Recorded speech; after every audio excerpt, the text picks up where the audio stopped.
I think this feels like it's a very, very niche show, and it's for several groups or subgroups of geekdom out there. You know, for one, if you couldn't tell, I see a lot of people talking about this was like a Hot Topic t-shirt. You know, that's what a lot of people are saying. That's what people say in the chat. And yeah, it's definitely something that it's not even trying to hide that it appeals to goth people out there. And I know you goth folks out there, I know y'all think y'all edgy and y'all vampires and shit. You know, no, y'all nerds too. Y'all just dark nerds. You know, that's all it is.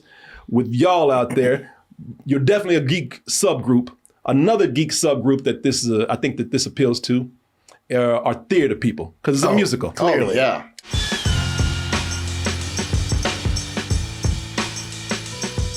Join me for a night of sit-down comedy over at the Broadway Comedy Club, March 15th. That's in New York, of course. We're going to be back in the Red Room. Go out. Let's start out with something that a few people have been looking forward to.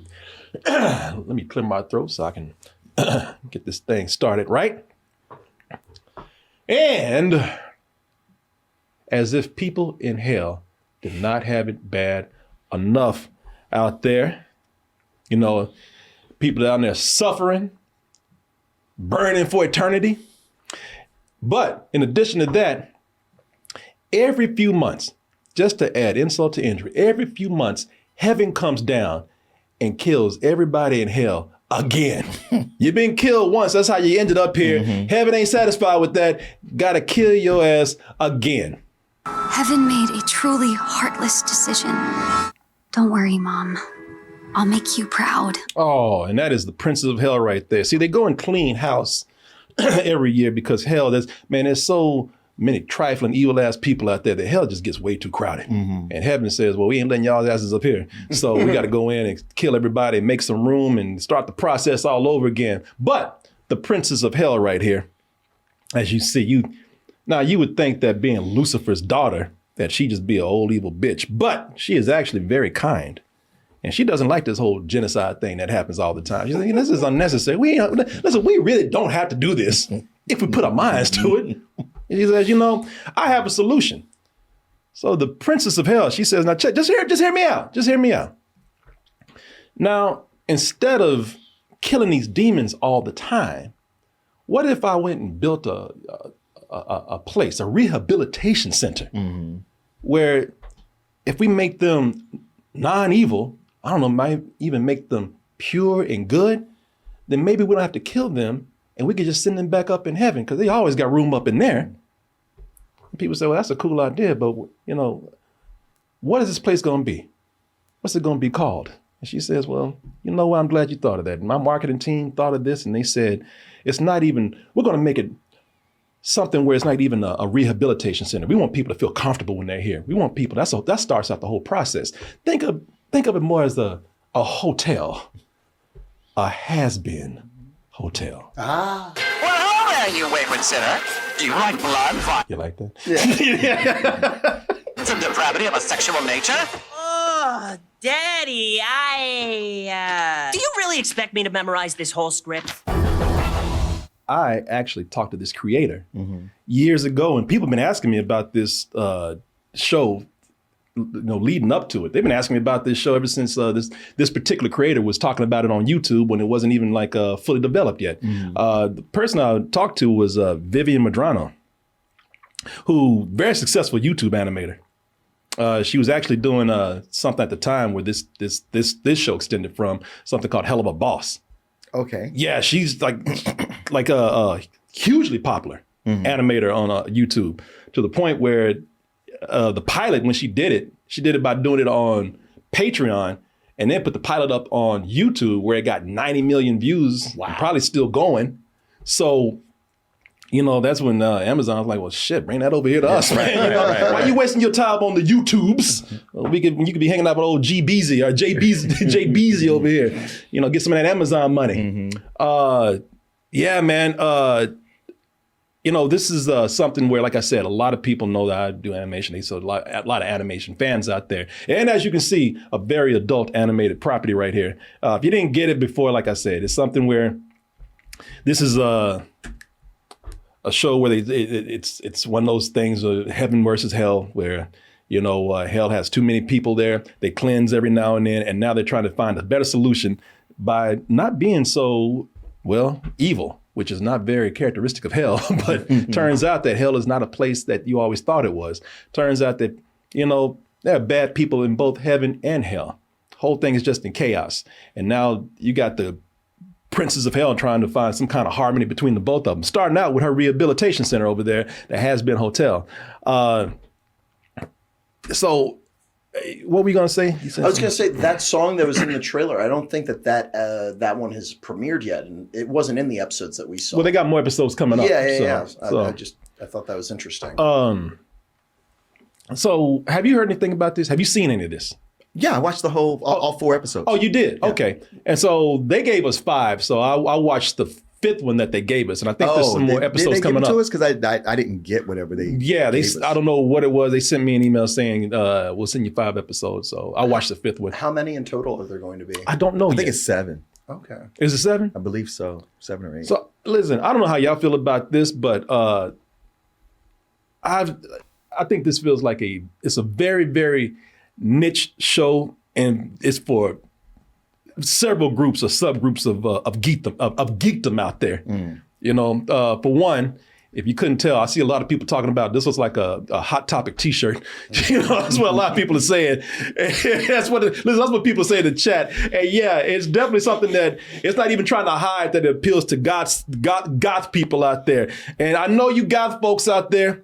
I know y'all think y'all edgy and y'all vampires and shit. No, y'all nerds too. Y'all just dark nerds.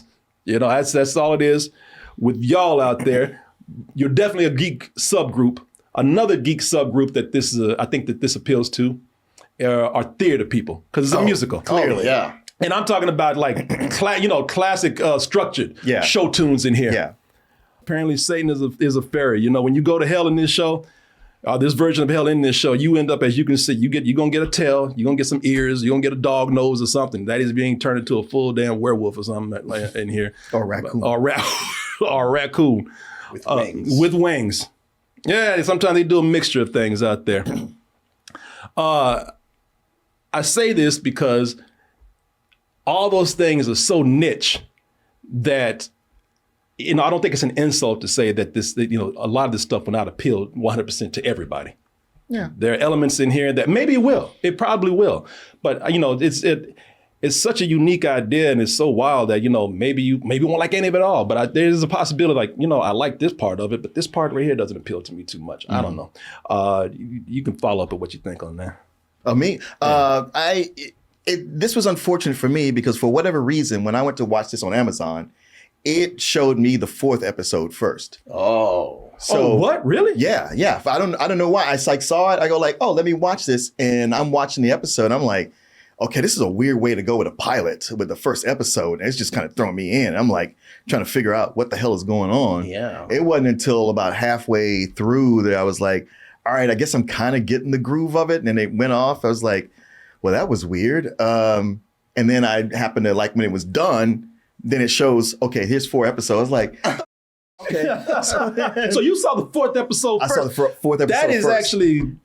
That's funny that you saw the 4th episode first, because I got something to say about that 4th episode when we get to it. But if you're going to watch this, it's funny if you watch it out of order, that you would start with that one. Exactly. Because then I see, there's other episodes. So I go watch the first episode, and I'm like, okay, here's where they explain the setup. And I'm thinking, and I'm still thinking about where that 4th episode is. I'm like, that is so far down the road from when you start. Yes. And so focused on one particular thing all the way through. Yeah. But anyway, watching it, I was like, you know what? This animation is great. It's very Craig McCracken. I kept thinking of Foster's Home for Imaginary Friends the whole time, except accelerated. And the musical numbers I think are awesome. I was like, these are the kind of musical numbers that should have been in Wish, because they are far better than those. And the voice work is good. And these are things that I really enjoyed about it. What I didn't like so much was, especially when you think about starting with that 4th episode, I'm like, all right, you can say so often that it just becomes obnoxious. Yeah. And I was like, and I've seen a lot of things do it, but like, you guys take this to another level. And even going with the first episode, I was like, that hasn't changed here. And it's just to me, I don't know about anybody else, the premise is convoluted. Everything moves really fast and everybody is loud and cusses so much.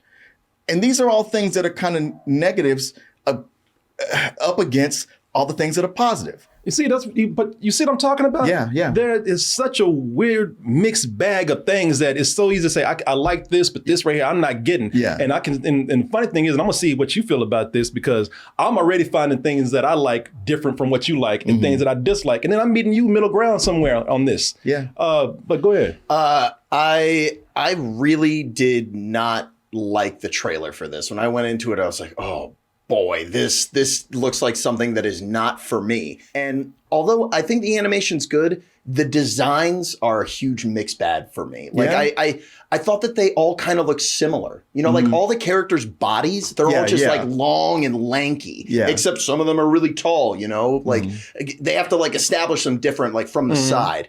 But man, once they started singing, I was blown away. Really? I'm a huge Broadway theater fan. I've seen more musicals than I could count. And when I heard them singing, I was like, why are they using this here, man? These songs should be on Broadway. Like this, everything else around these songs is not on the level that these songs are. I'm telling you right now, these songs in this, they are as good as Broadway can get. And I'm not even just talking the voices, the lyrics, they're on point. They're doing the Broadway thing perfectly. I was just thinking about it. I was like, this is awesome if you just close your eyes because it doesn't fit. Like the voice acting, it's amazing. But like these voices coming out of these characters, it's like, it's not working for me.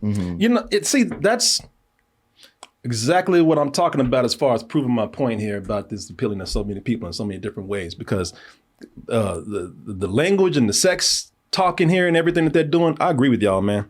It's like, you know, I'm with you. I don't know why. It just felt weird to me. And maybe it's because I'm just not, because people, this is the design on this. It's what I don't know what a better way to call it. I'm just making up something. It's cute dark. You know, hell in this version of this show, the version of hell in this show looks like it was designed by a 14-year-old girl, goth girl. You know, because everything's all maroon. You know, everybody's wearing corsets and you know, and high heels and tight stuff. You know, and you know, everybody's got spiky or big hair.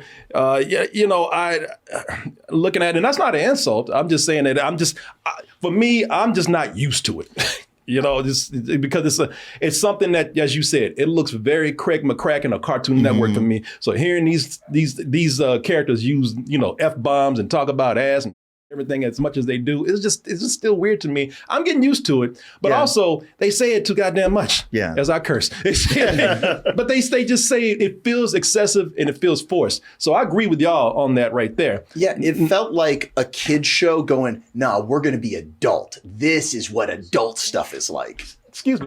What are you doing? No, really, what are you doing? What are you doing? Really? So you're going to get up and whisper right in the middle of the show while he's talking? Oh, I didn't know. Can they hear me? You in his view right there, and you talking to him, and there's a mic right there. I mean, really. Sorry. I'm sorry. I'm going to make everybody get it's like, goddamn, the only one that has sense is this dog right now, Martin. I mean, you know, it's all right. Just don't do it again. Jesus. Yeah, I'm sounding like these characters on this show right now. I mean, it's like somebody on stage just walking by while the play is happening. while the actors are doing it. I mean, it's what you did. Hey, Juliet, did you see this? Well, you grabbed my dick. Did you see this? Might as well. That's what you did. Did you see this right here? Oh, shit, am I on camera? Oh, sorry. I'm just curious because you guys both got phones. You couldn't have just sent it to him, texted it to him. At first, I thought you was telling him something about the show. And I got a good note right here. You're like, no, look at this meme right here. Yeah, I just blocked it out. I was like, I got shit to say. I'm in hell today. Goddamn, put me in here with the middle of these cartoons, man. Hell, but give me a goddamn foxtail and help me sit next to these goddamn cartoon characters. I'm in goddamn hell today. I don't know what I did to deserve this shit, but it's coming back. Karma's whooping my ass today real hard. Yep. God damn. Trigger. Am I wrong? No, you're now, not wrong. normally people say I'm losing my mind, I'm going crazy. I've been patient with a lot of shit for a long time. Am I wrong today? You're not wrong today. You're not wrong. I'm not gonna lie, Kendra. That was kind of weird. Why you would do that? I don't get it.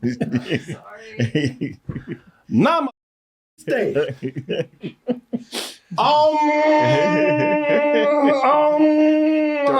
Don't forget to breathe or it doesn't work. This part going on YouTube. Oh, this part is going. Hey, so you gonna be part of the show? You gonna be part of that goddamn show? This is going on YouTube right here.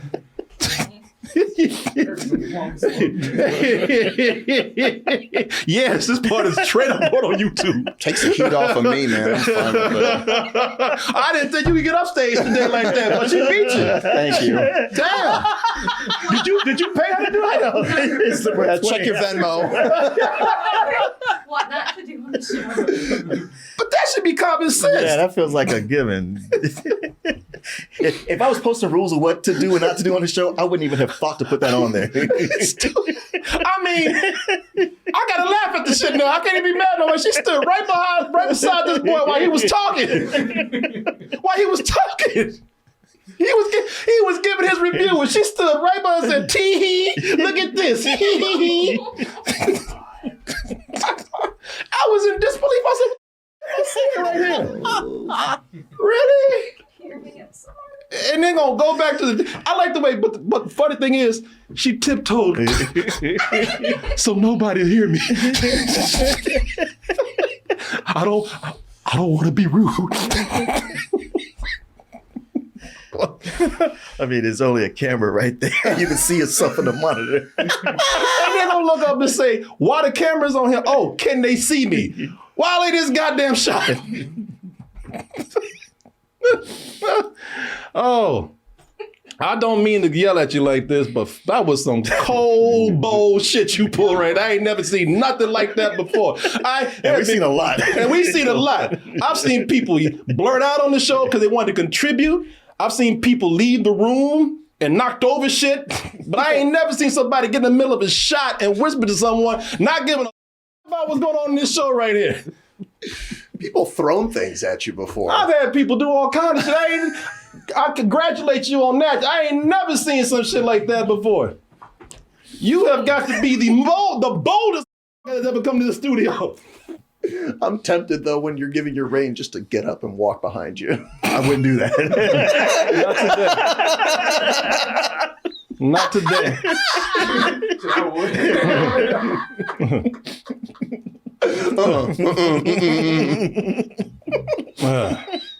This is where I think I differ from y'all. I think the music is actually great in parts. And being that both of you agree that these musical numbers are brilliant, I realize that I'm the one that's probably the odd man out here. You know, I'm probably the one that, for some reason, maybe I don't have the ear for it. Maybe I'm just not a person maybe I'm just weird when it comes to musicals, because I love musicals. Yeah. There's a typical corniness to it almost, I would say. That's, you know what, I wrote that in my notes. Corniness here. It reminded me, there was one scene with the TV head. I was like, this is giving me vibes of Aladdin, the Genie song. But there are musical numbers that I love in here. The opening number that they had in here, I thought it was brilliant, because it was almost like a parody of Disney tunes. I can do this. Somehow I know it. Don't sing to them. That bitch is halfway down the street. She's dead. That was that was a funny line. There's a warm, fuzzy feeling that walks through the air. If you don't mind the smell. You know, it's a parody of Disney songs. You know, where the princess or the lead character goes through the village or the city, whatever, singing about all the good things and showing you all the good people. And this is, of course, showing you all the terrible, awful things that go on in hell right now. And I really did enjoy this number. There's some other stuff that I liked in here that I'll probably jump into in a little bit. I think that, like you said, you're into Broadway. I think if you're a theater person or if you're into Broadway, then these musical numbers Like with these guys, they will appeal to you. They're top notch. Yeah, I thought that too. I was like, this is like the better shows you see in Broadway. Absolutely. I guess, with me, maybe my whole thing is like I have a weird thing with structure. Like I don't like this. The songs that are too classic where, the person starts out singing from the chest and being very dramatic, and then they go into like a funky beat or a rock guitar or something like that. But that's just me. I'm not even saying that's a wrong thing. Okay. Apparently everyone's loving these musical numbers. Yeah. So it's just me being picky. That's all. Fair enough. Me being an asshole about things. But it was typical Broadway, down to the thing of like someone singing and someone's like, well, hold on, doing that talking thing while people are singing. Yeah. That's classic Broadway. Mm-hmm. Let me tell you what I really did appreciate with this. Because out of all of this is one thing I think that I would love to know how you guys feel about it. But there's something that I thought worked great and is actually contributing to this current trend of this new trend of adult animation, and that is the character development. And I say that because a lot of adult animation is defined by jokes, still today. If you go on Adult Swim, everything's defined by gags and jokes and whatnot, and usually crude humor. And we're starting to see a difference now, like with Invincible and things like that with animation. They're starting to tell stories. And I think that's what this is doing, man. Now, oh shit, this is definitely a comedy right here. This is no doubt very jokey. But I think they're going deeper with characters and stories than the average adult animated show that are comedy. And because of that, I thought the show got better when it went along. I think that it attempts to come in and give these characters very complex and ambitious story arcs and growth and whatnot. And these characters have, and when I say they got arcs, or they have, growth, I mean, they're confronting some serious problems. I mean, it got to a point where, sometimes it's funny and I laughed in some things here, but man, there's a sadness to a lot of these characters here. But man, episode 4, the one you started with, that's where shit got very real, man. Now that's the one where, I'm not spoiling anything. I'll just tell you the premise of it. You have a character here called Angel. Angel's a porn star, adult, male, I guess. I can't tell what the hell he is, but male porn star. It's funny because watching the episode, I couldn't tell male, I female. think they did that on purpose. But then watching earlier episodes and going back to it, it's like, okay, they definitely say male. Yeah, they say he. And that's him right there. But episode 4, Angel's getting his ass beat by a pimp. Who's and pretty much is revealed that Angel's in sex slavery, man. Yeah. And I was just like, wow, that's I didn't expect this. And it's kind of weird how it just comes up because it doesn't really kind of fit with everything that was going on. But I appreciate that they took it that far. Yes, that was the thing. Jumping right into this episode, I was like, this is heavy. When once you realize what's going on, and I was like, there's nothing cute or funny about this. And it does get into some serious character development, especially by the end. So then to go back and watch those first few episodes and see the character that's the pimp that's treated almost like a joke.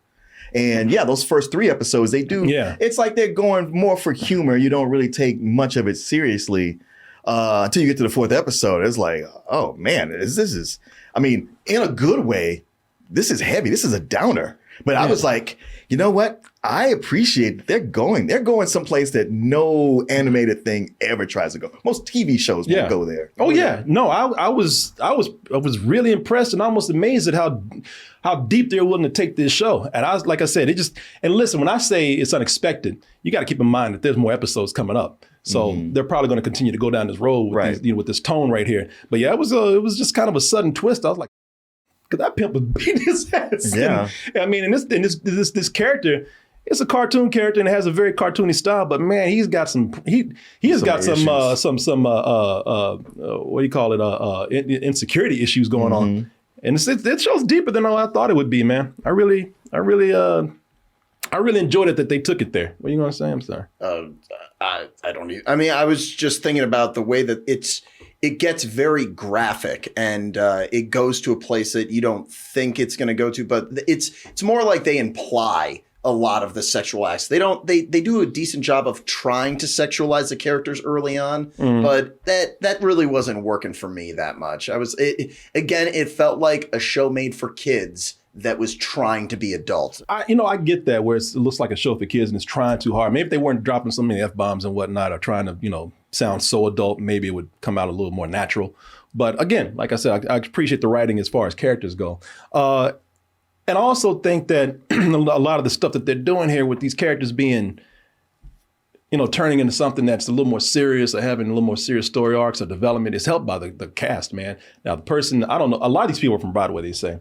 I don't know a lot of these people. I know one of the people that it easily is recognizable by people is Keith David. Oh, yeah. Who plays Max, the bartender. I was going to say the demon raccoon. Oh, yeah. He looks like a Pokemon. Yeah, man. He plays the bartender at the Hazbin Hotel. That's another musical number that I liked, mainly because Keith David can really sing, man. Oh, yeah. Yeah, at first I was like, is that him? I was like, oh, wait, he was Dr. Facilier. Of course he can sing. Oh, no. So things look bad and your back's against the wall. You're a loser. That's so good. That number right there, I thought it was great. I thought, first of all, I recognized Keith David, and then I thought the lyrics and that song were great. And I thought that that musical number was just very well put together. And talk about character development is when those characters are starting to bond, and I like that moment between them, man. Yeah. Listen, I will say that as much as I like it, I want to know how y'all feel about this. I don't fully understand this world yet, and maybe that's just me. Mm-hmm. And the reason why I say this is because there's just some things that I as far as world building rules, I don't know how things are supposed to function or make sense. For one, you have a character as a porn star. So they shoot porn in hell. Yeah. Who's watching porn, or is it supposed to be pleasurable? Or were they a porn star when they were alive and then they died? And then they died. Is getting your ass beat by a pimp, punishment for, being a porn star in hell? I don't, that is something that I don't get. Why are some characters considered to be, sinners and being punished more, and why are some empowered? Why are demons empowered and whatnot? Right. I don't really. Maybe this will be revealed later, but I don't know if the I hate using this term a lot, but world building, I don't think it's that strong yet. And that's the thing, because it opens with explaining it, and yet when it's all said and done, I got questions that I don't see how any of this really works. Yeah, I agree with you. It's a little convoluted, just a little bit. The art style is so out there, and I don't know what some of these characters are. Yeah. That it's like I don't understand this. Mm-hmm. Yeah, that's the same thing with me. It's just But again, a lot of people love this design. As hot topic as it may be, so there's an audience for that. Overall, like I said, man, I don't want to seem like I'm trying to insult the show, because I think that it's such a niche show that it appeals to a very specific audience. I would like to actually see how this show does on its first weekend. I'm not saying I want it to fail. I just want to know what demographic this is falling under. I want to know what group this is appealing to. I want to know how it performs on there, because, it just seems like, and I'm rooting for it. It just seems like something that is just so niche or out there, it would be hard to find an audience, but it's already found this audience on YouTube, which is why they picked it up. So somebody out there is loving this enough to make it, a success enough to be on Amazon right now. And had a whole lot of press going up to it. Yeah. So yeah, I don't know, man. And I'll say this, as far as characters go, if you haven't seen episode 5 yet, which is not out yet, so you haven't, I really do love the character of Lucifer. I won't say anything else. I just like that version of the character. I think that's one of the most original versions of Satan or the devil that you'll have out there. Mm-hmm. And I won't say any more, because that's to say more would ruin it for a lot of people. But to wrap it up, I will say that as far as adult animation goes, this is lending itself to continue growing adult animation, how it's perceived here, how the different styles that are being applied to it, because this has an original vision that's ambitious with a storytelling, and it's it's pushing these characters just beyond gags. Like I said, I'm still kind of not used to the style, but I don't know, man. That could be something that an age thing. I haven't seen this used like this before. Maybe people are coming up where they're used to seeing this kind of thing. I'm glad to see it though, because it might look cartoonish to me and look like a contradiction to the adult stuff that's going on. But then again, I'm glad to see adult animation including different styles. I had some problems with it, as you heard, but it's a matinee for me. I think a style like this that looks so Cartoon Network works better or can work better with something that's adult, but maybe not so much as this is. Just pull back some because you're going from, it's two extremes. So the look of it would repel people who would actually like the content, and vice versa.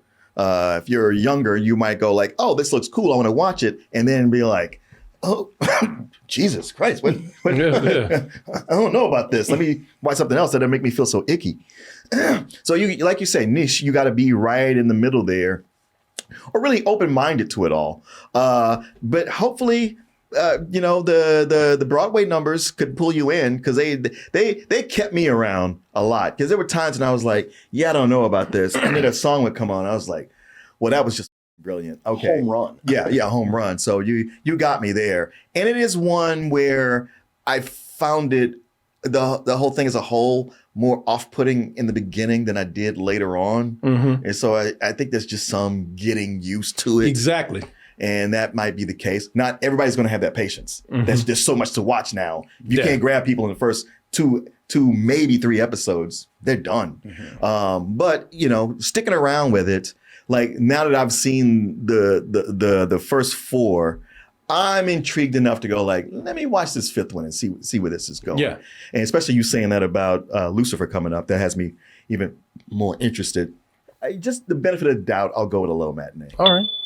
Yeah, it's so funny. I'm literally right there with both of you. This is a high matinee for me. I think that a lot of the subject matter, it feels very forced. It doesn't come across natural. And I do think that it is interesting the way that they develop the characters, but it is solely because of these damn songs.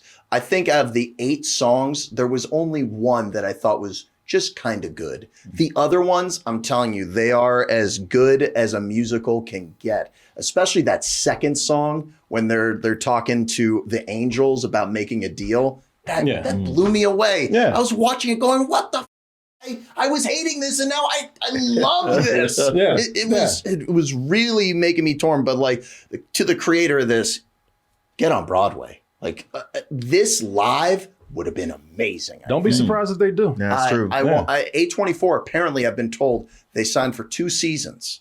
So there's going to be more of this. No, congratulations to the creator, man. It's definitely appealing to its intended audience very well. So good for them. Now, and listen, I'll tell you what, it's successful enough to where you got dudes who are now paying $50,000 to make a video of them having sex with one of these characters. What? I mean, listen, boy.